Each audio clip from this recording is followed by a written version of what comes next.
right, so listen, three questions to Carton. All right. And if you're on your couch in front of your shrink and you answer these truthfully, and I know you got a shrink, it'll give you the reason why the Giants can beat the Patriots. All right, go ahead. Did the Giants play up or down to their opponents? Yes or no? I believe that is a correct statement thus far this year, yes. Okay. Do the Giants have one of the better passing offenses in the NFL currently, right now, as we speak? Yes. Believe it or not, yes. Actually, Yes. Eli Manning has had a great October. Okay. Do the Giants have the best pass rush by the defensive line only in the NFL, with no blitzing? Yes. Are they going to hit Yes. Brady numerous times on Sunday? They should. Okay, so that's not three valid reasons why the Giants can't go into New England and beat, the Patriots? If I understand the Patriots. Hold on. But everything you said is accurate. I don't argue one bit. It's all factual. But you're not in a vacuum, though. I mean, don't you have to consider what New England brings to the table? I absolutely do. Well, and what are they bringing to the table? Tom Brady and Wes Welker, and that's it. If there were 36 teams in the NFL, they'd be ranked 36th on defense. Listen, absolutely. Obviously, as we always say on the show, that's why they play the game. And I don't even know why we're talking about that game yet. Right. Because we should be talking about the near disaster against Miami. Let me just tell you. But the reality is this: they're not going to New England and beating the Patriots. Can you also finally, honestly, stand up and give Eli Manning some freaking credit for once? He had a great month. His numbers through the month of October were stupid. Go quickly. 321 against Arizona in a win. 420 against Seattle in a loss.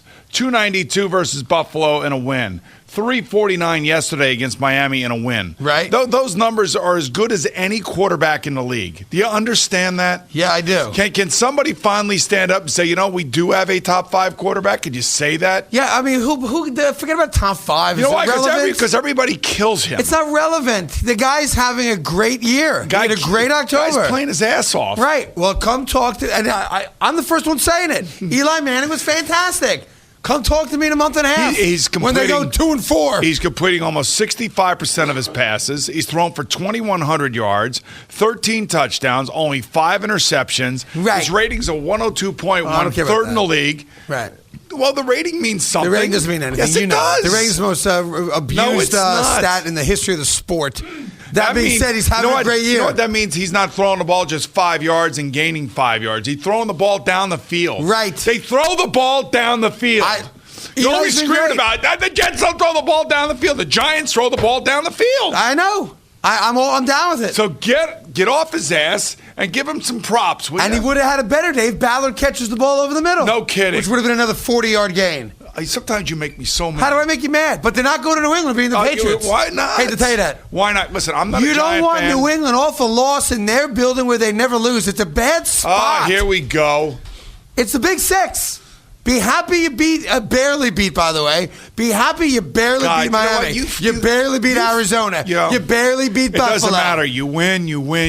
That's you have all one that matters. good win this year. It's against They're Philly. 5-2. That's right. As they should be, by the way. And how many teams could say that? They should be 5-2. Well, they're doing what they're supposed to do. But they got one winning team on their entire schedule this far. You don't think that the other guys don't go out there with the great pride and desire? Yes, they do. But the reality is this. Now you're going to see how good you are. And maybe you're very good. Maybe the Giants go 4-2 against the Big Six. I don't think they will. Maybe they do.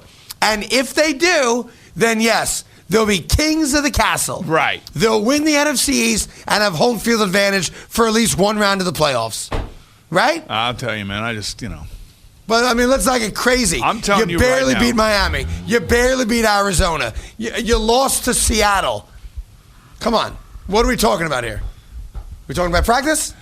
We're talking about a football team that's 5-2 and in first place. Right, so let's enjoy that. Why are you bringing me down? I'm not bringing you down. I'm telling you Let's enjoy the fact that you got a 2-game lead in the division right now. They have every opportunity. Now, they have been 5-2, 1, 2, Boom, 3, I said this 4, last week. 5, 6, 7 times in Tom Coughlin's time. And the 8th time they were 6-1. How about that? And you want to go over their final 9-game record since he got here or no? The last 2 years has been 3-6. That's right.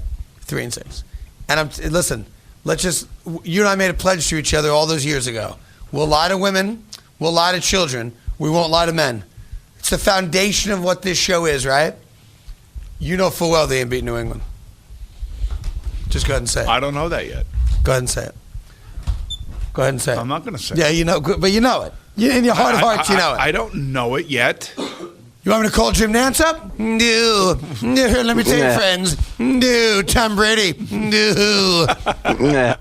Here's Jared. Well, he will not be doing that game next week. He will not, no, because it's a Fox game. That's right. You'll have Joe Buck, right? And Troy Aikman. No doubt that'll be the team doing that game. Should be. That's right.